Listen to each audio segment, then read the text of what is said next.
Hi there, my name is Lindsay Shipman, and I am so pleased to be presenting to you to share some insights gathered from my time researching and working on my capstone project, the best kept secret in education, transforming teaching and learning through meaningful LMS use. This presentation commences with a look at the abstract included in my project and then continues to explore the problem of practice and the theoretical framework that provided a foundation for my research. I will share with you my literature review summary, the method of research I employed and reviewed throughout, my positionality informed by my background and previous experiences, some reflections about the project in progress, and then we'll jump into findings, discuss the audience and significance of the work, how it will be disseminated for consumption by others, and finally, I will close with my own learning journey, next steps, and references. With the continued, consistent growth of online education programs worldwide, further accelerated by an ongoing global pandemic, a commitment to improving the quality of online education is worthwhile. This project identifies the essential components of online learning: choice, assessment, feedback, community, and reflection, and connects them to learning management systems, or LMS, tools and features. If educators make good use of the tools already afforded to them through their school's LMS, they will be well positioned to offer effective and engaging online education. This capstone project is meant to provide post-secondary educators with an overview of what characterizes effective online education and how they might apply this to their own practice using their school's LMS. The capstone project format that I chose was a paper complemented by an online course in development prepared within the LMS Brightspace.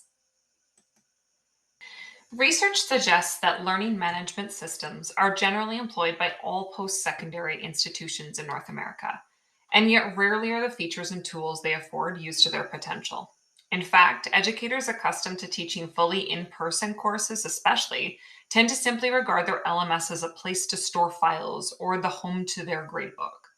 With the pandemic came an accelerated move to online learning, and it caused what I like to call the pandemic panic pivot.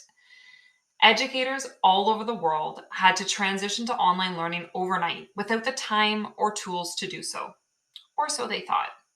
While it's true that this pivot had to take place without appropriate time to do so, the tools were actually available through the school's LMS. In fact, there's much evidence to support the notion that thoughtful and efficient use of LMS tools and features can effectively support and engage online learners. This capstone project demonstrates the value of using the institution's LMS to its full extent by linking elements of a framework model developed to support online course design and facilitation to LMS tools and features. It is critical that educators are exposed to this seemingly well-kept secret. The tool one needs to be successful teaching online are already, for the most part, available for use through their institution's LMS. This capstone project represents an effort to reveal this secret to all. There are several theoretical frameworks that inform and support the approach to this project. While many traditional theories have aspects that connect closely to learning in an online environment, it is important to find ways to complement these theories with ones more modern and linked directly to online education. And so 3 unique but connected theories stood out to me. Robert Gagne's 9 events of construction. Though first introduced in 1965, each of the 9 described learning events could be adapted for application to online learning today to offer a structured and still personalized approach to learning. Secondly, community of inquiry, which suggests that successful and interactive online learning takes place when the learning experience involves the overlap of social, cognitive, and teaching presences. This is an especially significant idea since it is easy to lose the human element of learning when it takes place in an online setting that lacks in-person contact opportunities.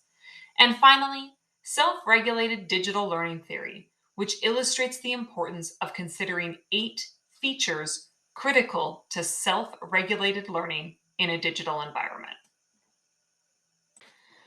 Sources consulted for the literature review section include journal articles, online news posts, and books written for an audience of educators. While there is value in considering theories and research from any date, the digital focus of this project demands attention to currency, and so most sources consulted were published in 2010 or later.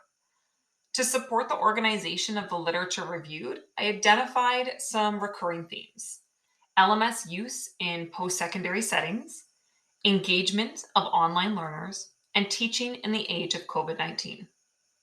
Some key findings related to each theme identified were clear.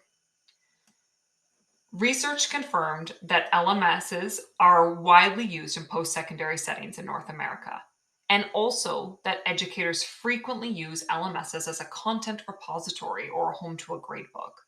A quote that stood out and gave reason to explore the notion of LMS use was that from Cha and Tang's article, What Makes Learning Management Systems Effective for Learning? In this, they assert that having access to an LMS does not necessarily mean that learning has occurred effectively. So we need to spend some more time here.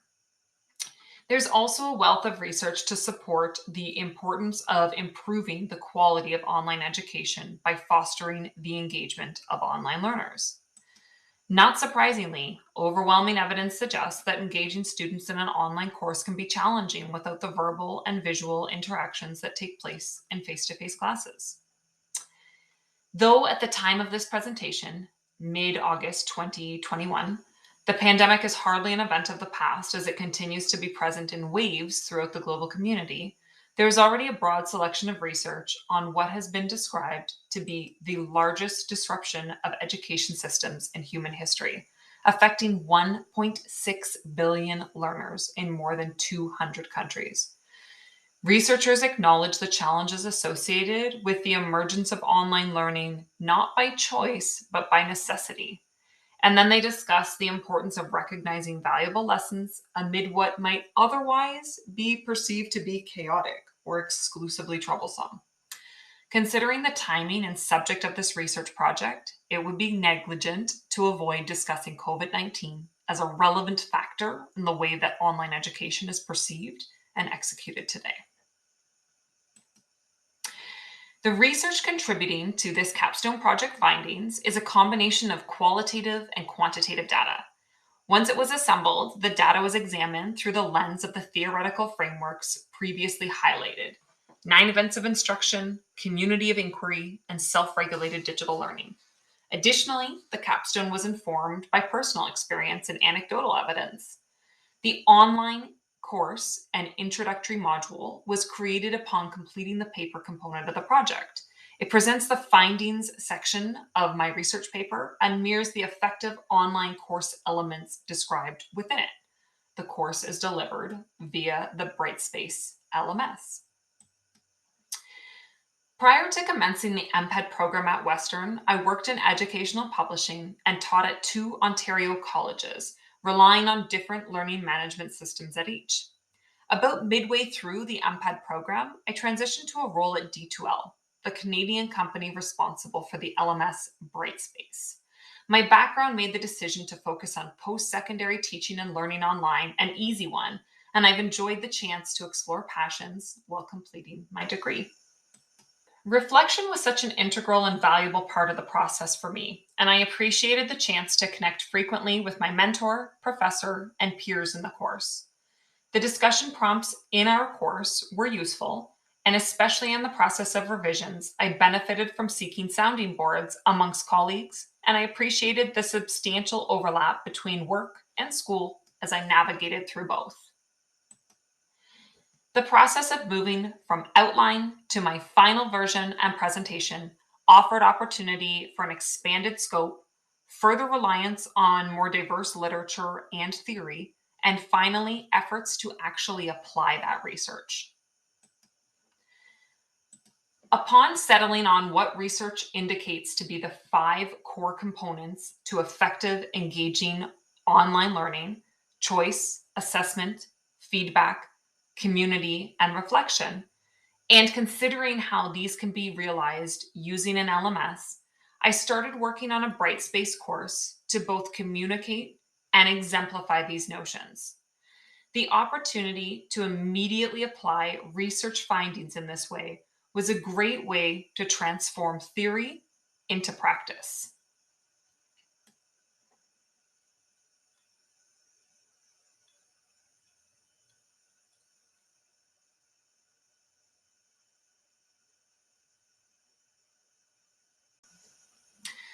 While the increase in online enrollment is well documented among North American undergraduate students, there is little to support a parallel increase in the quality of online education for this same student group. The disruption of COVID-19 can be credited, at least in part, for prompting a more careful examination of what quality online education consists of. This is surely because this disruption meant that nearly all undergraduate educators and students for once shared much in common. Online teaching and learning had suddenly become the exclusive means to delivering and receiving an education. There is good reason to carefully examine the teaching and learning that occurred since March 2020 and to recognize the many lessons and their takeaways that can be applied to future practice. The collection and analysis of research presented in this capstone project will provide post-secondary educators with a framework and prompts to reflect on their own practice while planning how they might incorporate innovative LMS practices as they move forward and prepare to facilitate online courses in an effective and engaging manner. These findings will be presented to colleagues, peers, and educators, and the online course will be made available to the same group. The online course will benefit from continuous improvement as feedback is received from all. The most beneficial part of this learning journey was the consistent prompts to reflect. I will approach teaching and learning online differently now and with a more intentional focus. And I will continue to make efforts to collaborate with colleagues to strengthen our shared practices. While this project attempts to draw attention on how an LMS might be employed to better support educators and students, it does not address the issue of how to best acquaint educators and students with the ins and outs of their school's LMS, nor does it address the fundamentals of effective course design. Even a best-in-class LMS cannot salvage a poorly designed syllabus. And finally, disparities related to the digital divide observed in many areas around the globe are not approached within the scope of the project. This project's limitations are acknowledged and met with hope and optimism since they afford ample opportunity for growth and collaboration with other researchers invested in the educational experience of students today. For now, and as an online course enrollment continues to rise, it is critical that educators invest the time into researching how they might strengthen the experiences of all involved. A commitment to supporting key components of online learning surrounding choice, assessment, feedback, community, and reflection is a good place to start. Thank you so much for your attention.